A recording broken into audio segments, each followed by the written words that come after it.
Well, hello everyone. This is Lawrence. I'm finally getting um, around to making a latest video. The last video I did was, oh boy, maybe about a month and a half back, just showing some thrift store CDs. But this video here is one I've been wanting to do for a little while, and so I'm doing it now. A little while is now, okay. Um, it's a just a quick review of the new Rolling Stones album, Hackney Diamonds. And I did do a video of me opening this album. Okay, so that's my last video before the CD show off video. Hackney Diamonds been out for a little over a month now, so I have had an opportunity to live with this album for that amount of time, and I loved it off the bat. Okay, but as you listen to it more and more, you even find more things you like about it. So this review is going to be about me sharing my observations on each track. Um, what I'm going to do is listen to, hit pause, listen to uh, a little bit of each track and come back with comments. Um, I'm not going to do it with the angry one. I'm not going to listen to snippets of that because, the lead off single and angry's in the tradition of like, Start Me Up, Brown Sugar, those type of songs. But angry is somebody made a comment, a comparison to it has a bit of an in excess, sound production, which, I can see now, it could have been a in excess song, done more in their style. So angry, when I heard it, I said, this is great. I love it, but I knew it wasn't going to be my favorite track on the album. I said, this is just an indicator of great things to come. I really like the ending of the song with the vocals. Everything just comes together. The vocals and um, all the guitars, like a finale. So, um, Hackney Diamonds gets off to a great start with Angry. I'm going to pause now and listen to a little bit of Get Close.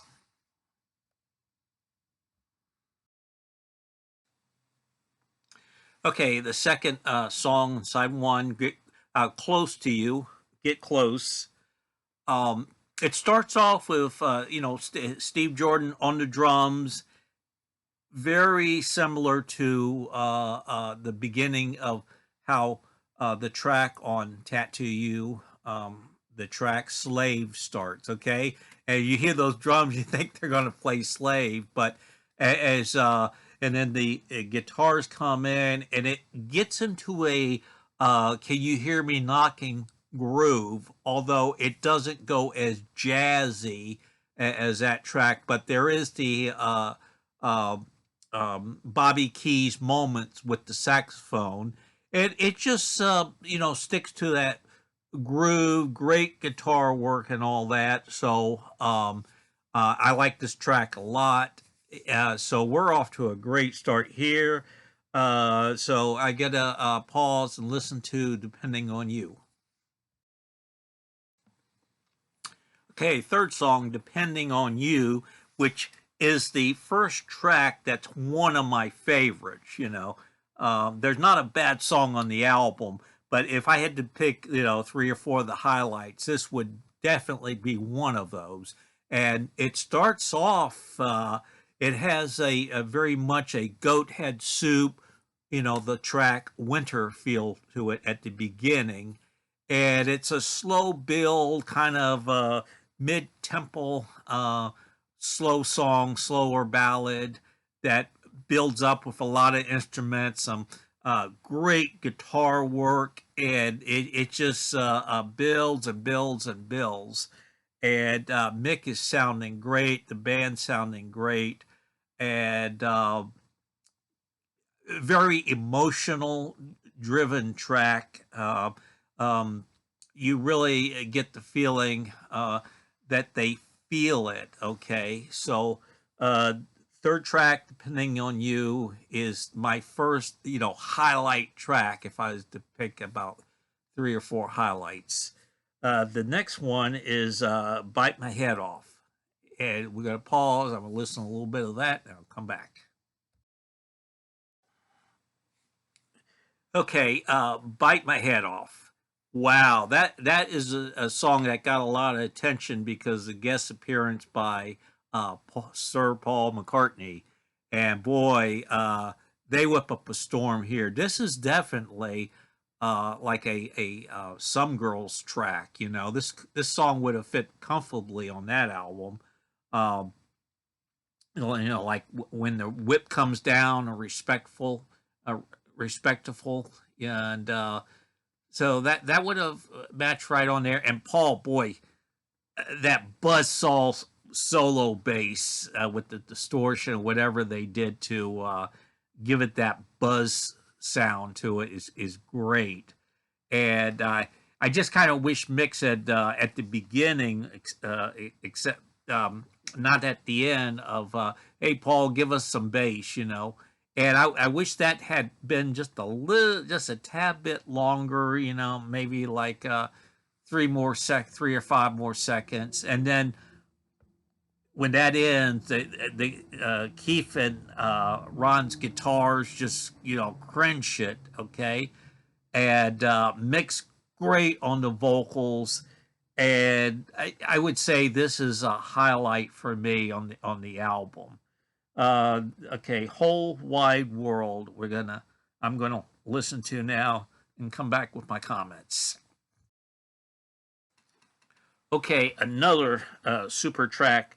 Whole Wide World is just stunning. It rocks. I mean, it rocks. It sort of reminds me of Rock in a Hard Place from Steel Wheels, except singing about the troubled world and all that. Mick's just kind of going back to his uh, youth, is struggling. I don't know what his experience was like, or someone who's young and doesn't have much prospects in life.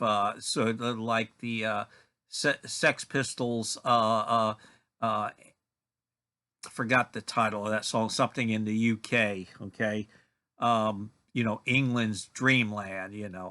Um, so it is about youth, and the prospects for a bright future is really bleak. You're stuck in a dead end job that's going nowhere, broken glass on the streets, and all that. And it's very weird of somebody who's a been a jet setting rich rock star for most of his life can convey these feelings. So we're flying now. Two great, you know, um, pedal to the metal rockers on this one. Okay, we're gonna listen to "Dreamy Skies," and I'll come back with my comments on that one. Okay, great way to round out side one of the album with "Dreamy Skies." This is, the country blues Rolling Stones, the No Expectation, and it's just a reflection of reflecting of I got to get away from all the madness of the world, all the demands, and particularly somebody like Mick Jagger, who's is in the spotlight all the time. Just go away, throw out the smartphone or satellite phones, as he called it.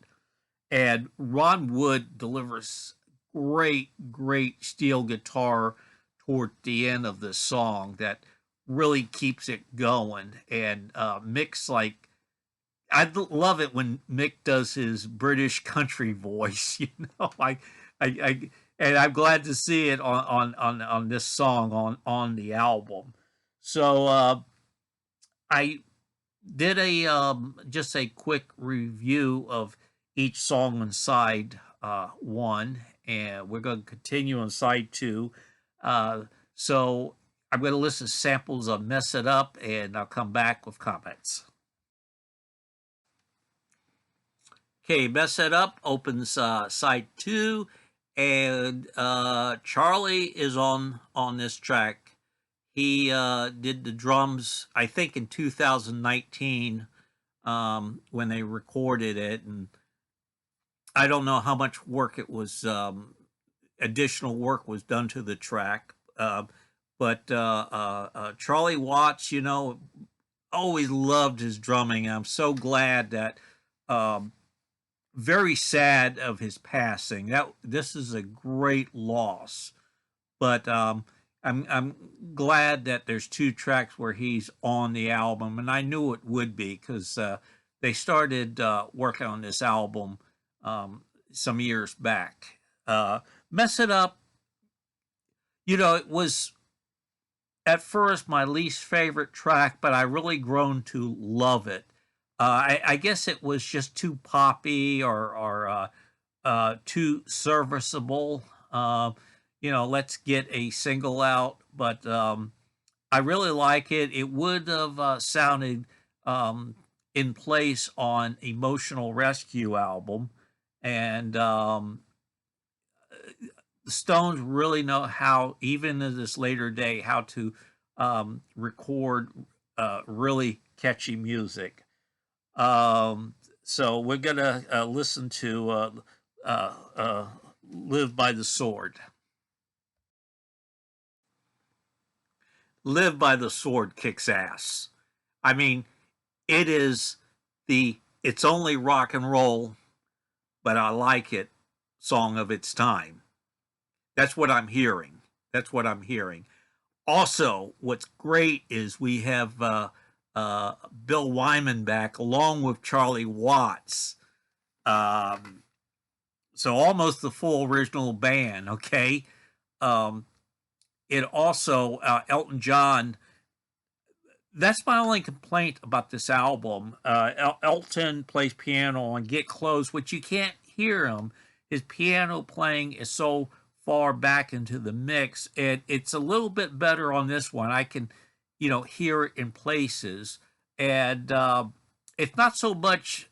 I'm a huge Elton John fan. I want to hear Elton plays piano. It's just that these tracks, these um, um, uh, Get Close and Live by the Sword would have benefited with some more upfront piano playing, no matter who was doing the piano playing, accomplished piano player.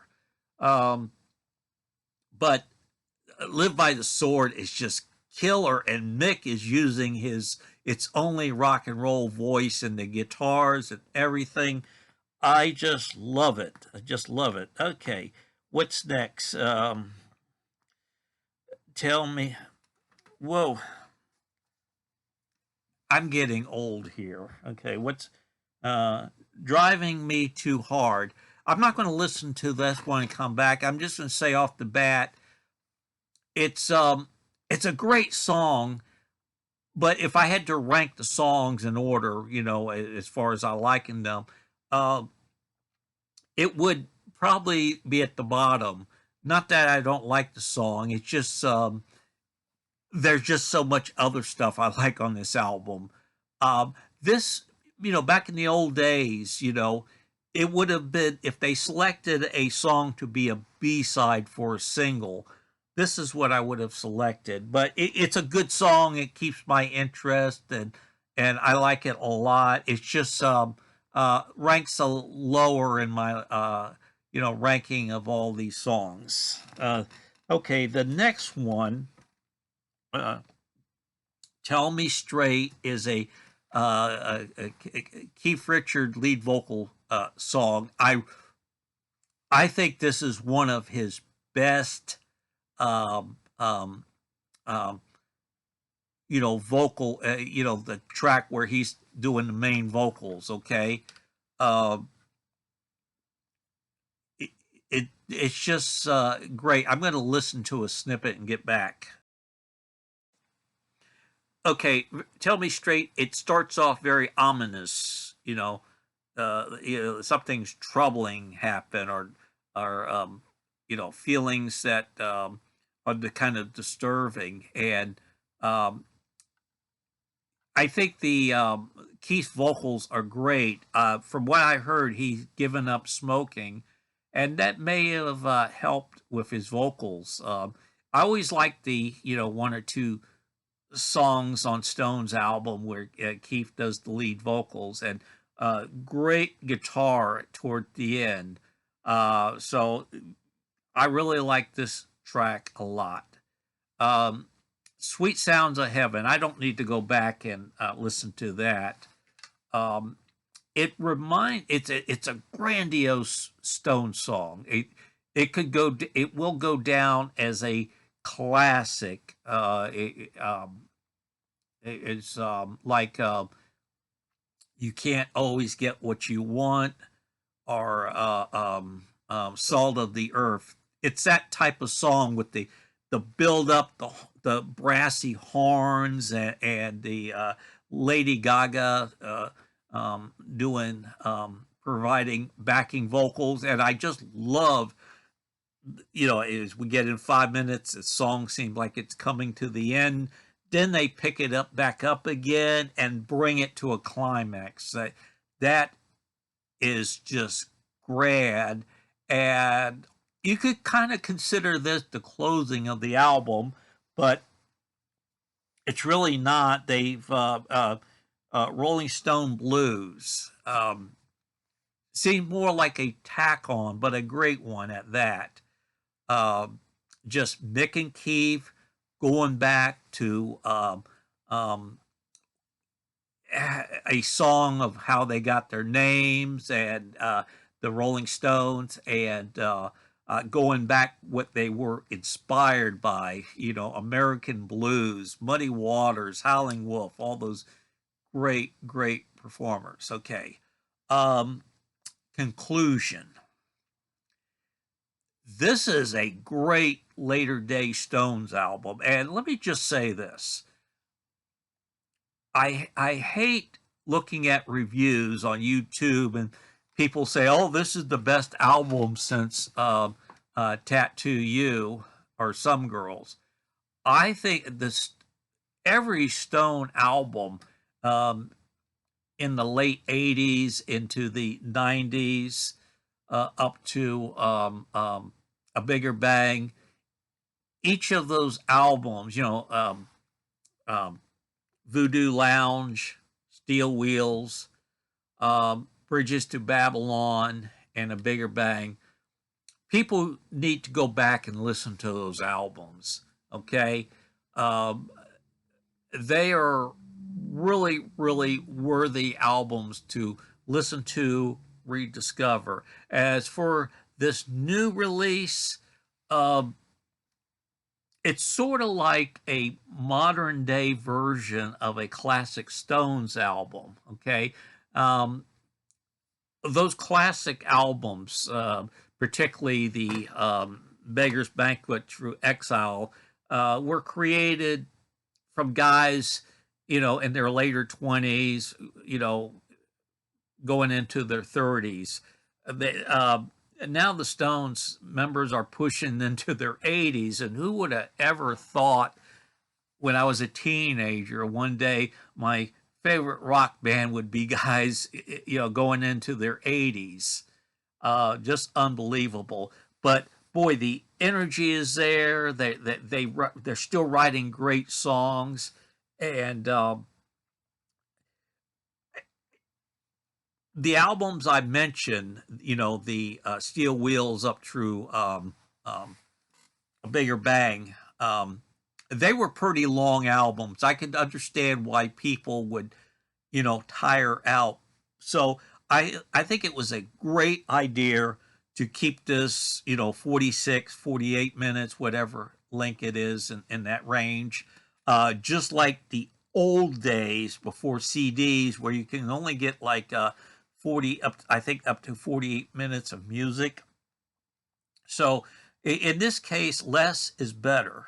And they really, with producer Andrew Watt, the young hotshot producer, he really let the Stones be the Stones, but able to give it a nice modern day production gloss on it. Okay, so I hope this is not the last Stones album. From what I understand, they got like 11 more tracks in the can, and I know they're going to tour, and I hope perhaps after they get done with that tour, a brief rest, they go and finish those up, and maybe even do one more album.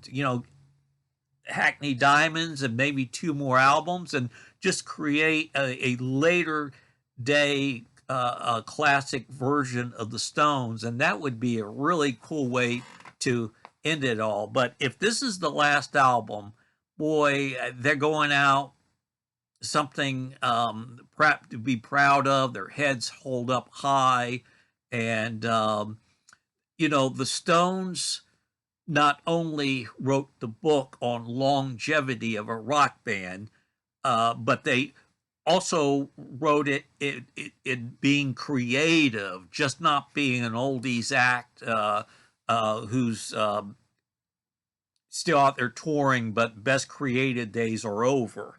No, no, they still got a lot of juice in that creative engine, and wishful thinking. I know they don't have anything to prove to me, but I hope we could hear the rest of the songs that got on the cutting wood floor, and maybe even another album. Okay, so that's my review. And also, turn the clock back to 1965. The Beatles have put out a new single, and I'll do a video of my comments on that. So, it's like deja vu all over again. We got new music from the Stones and the Beatles. How sweet it is. Thank you for watching. Please leave a comment. A short one is nice. And I'll be doing more videos. I got tons of CDs to show off. So want to wish everyone a good evening, and thank you for watching. Bye.